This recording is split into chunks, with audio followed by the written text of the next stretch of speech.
माझे नाव वैष्णव विष्णू मस्के. मी इयत्ता 7वी शिकते. माझ्या शाळेचे नाव जिल्हा परिषद केंद्रीय कन्या शाळा सलपेट. माझ्या नाटिकाचे नाव श्री जन्मा तुझी कहाणी.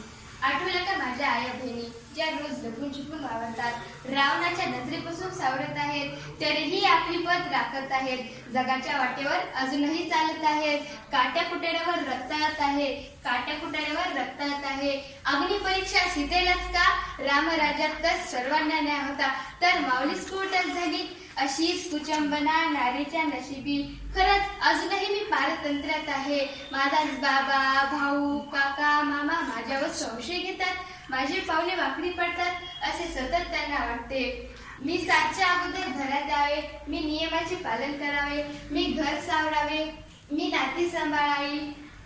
अपेक्षाचे डोंगर फक्त माझ्याकडे, एवढे करून सुद्धा सतत दडपण. त्या नजराची भीती का मनात, आणि मी पुन्हा खिन्न. नारी तुझे जीवन व्यर्थ आहे, नारी तुझे जीवन व्यर्थ आहे, कामी आलं तर सार्थ आहे, नारी तुझे जीवन व्यर्थ आहे. हा देश उज्ज्वल परंपरेचा, रामाचा आणि कृष्णाचा, महावीर बुद्धांचा, शिवरायांचा, शंभू राजांचा, जिथे नारीचा किती तो मान सन्मान, जिथे नारीचा किती तो मान सन्मान. परंतु निर्भय हाथरस सारखे प्रसंग काळजात घाव करतात.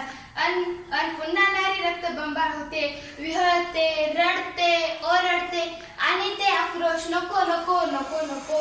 थांबू आहे सारे पप्पू काळे म्हणतात, बलात्कार म्हणजे स्त्रीच्या सौंदर्याची लूट आहे, तर ज्याला सौंदर्य समजते त्या सगळ्या विश्वाचा नाश. प्रत्येक क्षेत्रात आपला ठसा उमवणारी नारी आज एका कारणास्तव हवा दिला आहे. तिला वस्तू म्हणून बघू नका, तिला आपला म्हणून नाकारू नका, तिला वस्तू म्हणून बघू नका, तिला आपला म्हणून नाकारू नका.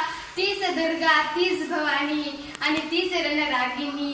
परिवर्तन आपल्या विचारात करा. सावित्रीच्या लेखी मुक्त संचार करू शकतात. मेणबत्ती जाळून फिरू नका, त्या प्रत्येक मेणबत्ती एवढे संस्कार आपल्या मुलाबाळावर करा, जेणेकरून परस्त्री आपल्या बहिणी समान व माते समान वाटावी.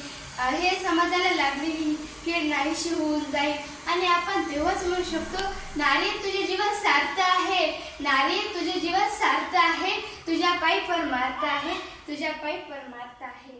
धन्यवाद.